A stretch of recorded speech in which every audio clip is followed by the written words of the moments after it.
በስመ አብ ወወልድ ወመንፈስ ቅዱስ አሐዱ አምላክ አሜን። ክርስቶስ ተንሥአ እሙታን በዐቢይ ኃይሎ ሥልጣን አሰሮ ለሰይጣን አግዓዞ ለአዳም ሰላም እምይእዜሰ ኮነ ፍስሐ ወሰላም።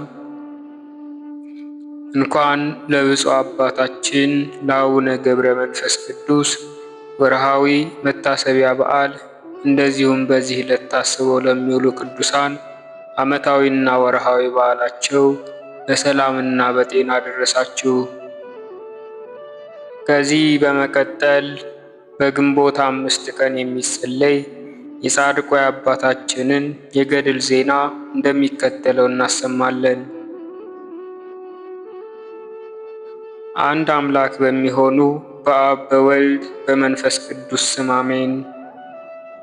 ሦስቱ ቅዱሳን በሄዱ በሰባተኛው ቀን የዓለም መድኃኒት ጌታችን ኢየሱስ ክርስቶስ በእጁ የወርቅ ሚዛን ይዞ ሚካኤልና ገብርኤልን አስከትሎ መጣ። በአንደኛው የሚዛን ወገን ገለባ፣ እንክርዳድና ስናር አኖረ። በሁለተኛው ሚዛን ወገን ማር፣ ወተትና ስንዴን አስቀመጠ። የሚዛኑን ራስ በያዘ ጊዜ ማሩ፣ ወተቱና ስንዴው ወደ ታች መዘነ። ገለባው፣ እንክርዳዱና ስናሩ ወደ ላይ ተንጠለጠለ። መድኃኔዓለም ኢየሱስ ክርስቶስም አባታችንን ይህንን ገለባ፣ እንክርዳድ፣ ስናር የኢትዮጵያ ሰዎች ኃጢአት ነው፣ ይህም ማር፣ ወተት፣ ስንዴ የአንተ ጾም ጸሎት ነው፣ ንስሐና ስግደት ነው አለው። ከኢትዮጵያ ሰዎች ኃጢአት ይልቅ ገድልህ፣ ትሩፋትህ፣ ሃይማኖትህ ስለበለጠ በዚህም ምክንያት ያለ ልክ ያለ መጠን የኢትዮጵያ ሰዎች ኃጢአት ተሰረየላቸው። ስለ ሠራኸው መልካም ሥራ ሁሉ ፈጽሜ ይቅር አልኳቸው አለው። አባታችን ገብረ መንፈስ ቅዱስም ከጌታችን አንደበት ይህንን ቃል ሰምቶ ፈጽሞ ደስ አለው። የኢትዮጵያን ሰዎች እምርልሃለሁ የሚል ቃል ሰምቷልና። ከዚህ በኋላ ጌታችን ይህንን ቃል ሰምቶ ሚካኤልና ገብርኤልን አስከትሎ መጣ። በእግዚአብሔር ሚዛን ከኢትዮጵያ ሰዎች ኃጢአት ይልቅ ገድሉ፣ ትሩፋቱ የበዛለት አባታችን ገብረ መንፈስ ቅዱስ ለኢትዮጵያ ሰዎች በተሰጠው ቃል ኪዳን ደስ እያለው ኖረ። ከዚህም በኋላ ብዙ አጋንንት ሰንሰለት ይዘው ሲሄዱ አገኘ። የአንዱ ሰንሰለት ርዝመት በመልአኩ ክንድ 12 ያህል ነበር። ስለ ሰውም ጥፋት ሲማከሩ በድንገት በድንጋጤ አቆማቸው። ወዴት ትሄዳላችሁ አላቸው። እንባቸውን በአንገታቸው ሲወርድ አይቶ እንባችሁ እስከ አንገታችሁ ድረስ በምን ምክንያት ይወርዳል አላቸው። እነዚህም አጋንንት ገብረ መንፈስ ቅዱስ የሚባል ሰው ከንሂሳ ከግብፅ አገር መጥቶ ከኢትዮጵያ ሀገር አባረረን አሉት። ከእነርሱም አንዱ ሰይጣን እኔ በቁራ ተመስዬ ዓይኑን አጠፋሁት አለ። ያን ጊዜ አባታችን እጁን አንስቶ በመስቀል አምሳል አማተበ። አጋንንቱም ሁሉ ወዲያው ተቃጠሉ፣ አመድ ትቢያም ሆኑ። ብዛታቸውም 7000 ከ900 ያህል ነበር። ቀደም ሲል በዝቋላ ያለቁትን ያክላል። ከዚህ በኋላ አባታችን ገብረ መንፈስ ቅዱስ በእግዚአብሔር ፈቃድ የተዘጋጀ ነው እንጂ በመልአኩ እጅ ያልተከናወነ በእሳት ያልበሰለ ሰማያዊ ህብስት መላእክት እያመጡለት ብዙ ቀን በዝቋላ ኖረ። የዚህ ዓለም ሁሉ ሀብት ለዚያ ህብስት ዋጋው ሊሆን አይችልም። መልኩም እንደ በረዶ ነጭ ነው። ከተበላ በኋላ እዳሪ ሆኖ እንደሚጣል እንደ ምድራዊ እንጀራ አይደለም። መልኩ ልስላሴ የሚያስደንቅ ነው እንጂ ሳይበሉት በሽታ ያጠግባል፣ ሳይቀምሱት ደስ ያሰኛል። በዚህ ዓለም ተድላ ደስታ እንደሚሆን እንደ ምድራዊ እንጀራ አይደለም። ዕውቀትን የሚገልጽና እግዚአብሔርን መፍራት የሚያሳድር ነው እንጂ ኃጢአትን የሚያሳስብ፣ ሥጋን የሚያወፍር የሚያገዝፍ፣ ክፉ ምኞትን የሚያነሳሳ እንደ ምድራዊ እንጀራ አይደለም። መልካም ነገርን፣ ጥበብን፣ ሃይማኖትን፣ ዕውቀትን፣ የዋህነትን ያሳስባል እንጂ ትዕቢትንና መታጀርን እንደሚያመጣ እንደ ምድራዊ እንጀራ አይደለም። ዕለተ ሞትን ያሳስባል፣ ስንፍናን ያርቃል እንጂ። ሐሜትንና ሐሰትን፣ ጥልንና ክርክርን እንደሚያመጣ ምድራዊ እንጀራ አይደለም፣ ፍቅርን ያሳድራል እንጂ። ሽንገላን እንደሚያመጣ እንደ ምድራዊ እንጀራ አይደለም፣ ዓይነ ልቦናን ያበራል፣ ቁጣን ያርቃል እንጂ። ኃጢአት ስህተትን እንደሚያመነጭ እንደ ምድራዊ እንጀራ አይደለም፣ ጽድቅን ሃይማኖትን ያስገኛል እንጂ። ቂምን ቅንዓትን እንደሚያመጣ እንደ ምድራዊ እንጀራ አይደለም፣ በረከትን ያሰጣል እንጂ። ሐዋርያው ቅዱስ ያዕቆብ በጎ ሀብት ፍጹም ስጦታ ከሁሉ በላይ ናት፣ እርሷ ከብርሃን ባለቤት ትገኛለች ብሎ እንደተናገረ አባታችን ገብረ መንፈስ ቅዱስ በዚህ ሁኔታ መልአክ እየረዳው ብዙ ጊዜ ቆየ። ምግቡን በየጊዜው እንደወደደ ያመጣለት ነበር፣ የሚያሳጣው ነገር የለም። አባታችንም ይህንን ህብስት ይቀበል ነበር። በዚህ ሁኔታ መልአክ ሁል ጊዜ ይረዳው፣ ሐሳቡን የሚፈጽምለት ነበር። ጸሎቱንና ልመናውንም ዘወትር ወደ እግዚአብሔር ያሳርግለት ነበር። መልሱንም ያመጣለት ነበር። አቡ ቀለምሲስ እንደተናገረ እንደዚህ ብሎ ሌላ መልአክ መጣ፣ በመሠዊያውም ፊት ቆመ፣ ጽና ይዟል። በመንበሩ ፊት ባለው በመሠዊያው ላይ ከቅዱሳን ጸሎት ሁሉ ጋር ያሳርገው ዘንድ ብዙ ዕጣን ሰጡት። የዚያ ዕጣን ጢስ ከቅዱሳን ጸሎት ጋር በመልአኩ እጅ ወደ እግዚአብሔር አረገ። ጳውሎስም መላእክት ረቂቃን ናቸው፣ የዘላለም ሕይወትን ይወርሱ ዘንድ ያላቸውን ሰዎች ለማገልገል ይላካሉ እንዳለ አባታችንም እንደዚህ ባለ ሥራ መላእክት እየተራዱት ብዙ ዘመን ኖረ። መልአኩ ባመጣለት በዚያ ህብስት መዓዛ ከጠገበ በኋላ መልአኩ ከአባታችን ፊት አንስቶ ወደ ሰማይ ያወጣዋል። ደቀ መዝሙር ለመምህሩ ሎሌ ለጌታው እንደሚታዘዝ መልአኩ ለአባታችን ገብረ መንፈስ ቅዱስ እንደምንታዘዘለት ለእራቱም ህብስት ያመጣለታል። ከሰማይ ያመጣውን ህብስት እንደ ቀድሞ መልሶ ወደ ሰማይ ያወጣዋል።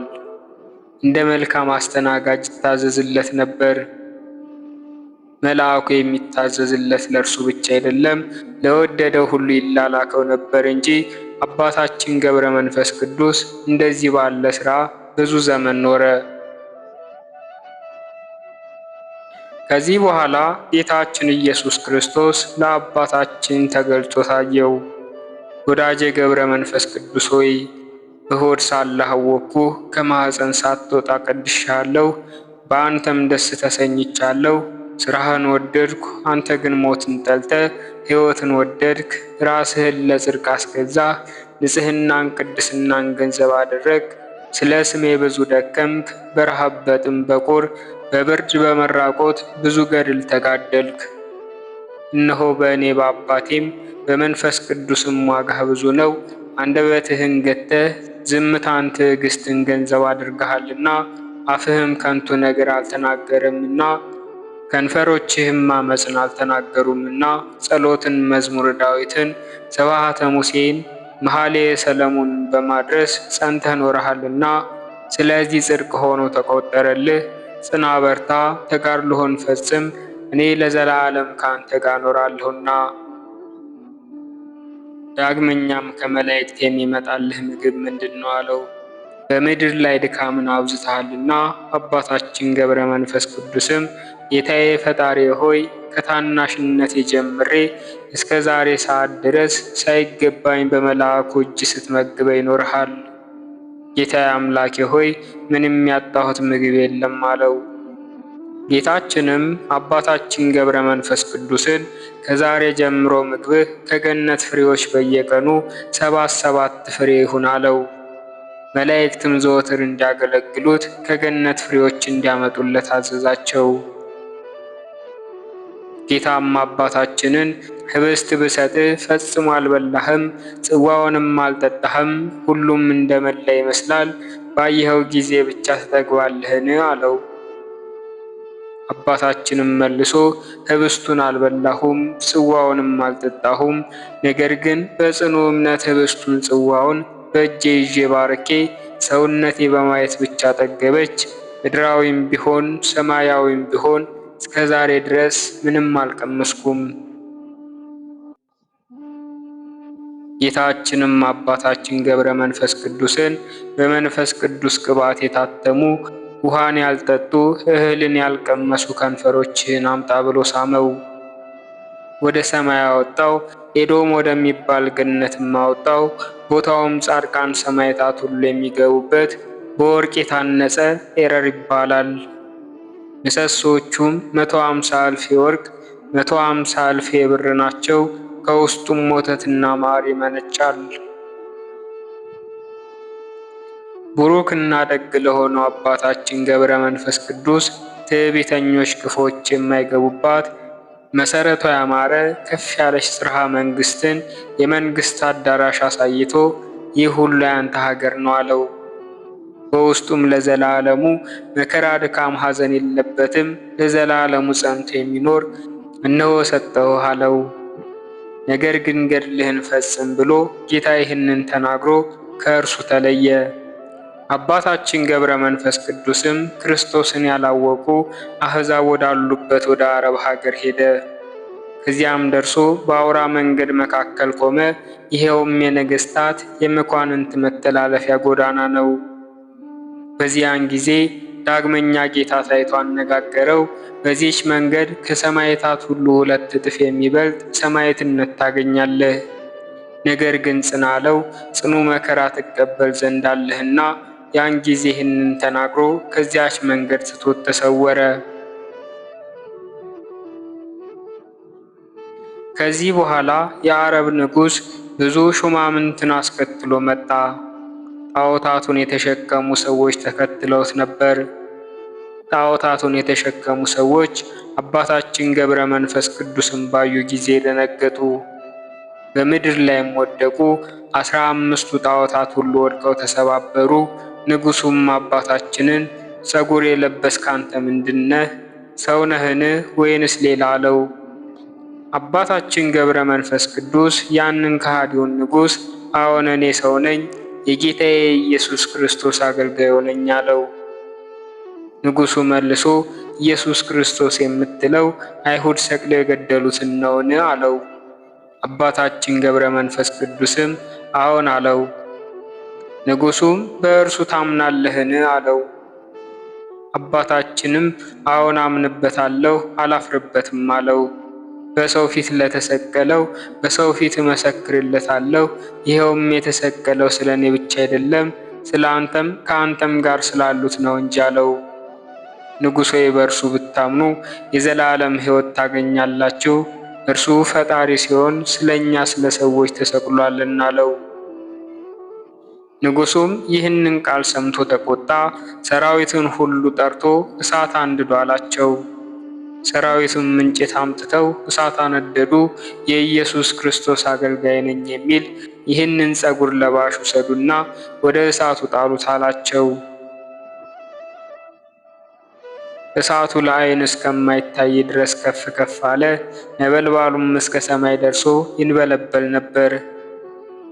አባታችን ገብረ መንፈስ ቅዱስም ንጉሡ፣ ሹማምንቶቹና ሰራዊቶቹ እያዩት በፈቃዱ ወደ እሳቱ ውስጥ ገባ። ያን ጊዜ እሳቱ እንደ ውሃ ሆነ። ሰራዊቱም ይህንን አይተው አደነቁ፣ እኩሌቶቹም አመኑ። ስለዚህም ንጉሡ ሰራዊቱ ሲያደንቁ አይቶ ተቆጣ፣ ቅናትም ያዘው። በእርሱ ዘንድ የተወደዱ 77 ወታደሮቹን በሰይፍ አስቆረጣቸው። ከዚህም በኋላ ንጉሡ ሰይፉን ይዞ ቀድሞ እሳት ወደ ነበረው ኋላ ግን በአባታችን ጸሎት ውሃ ወደ ሆነው ገባ።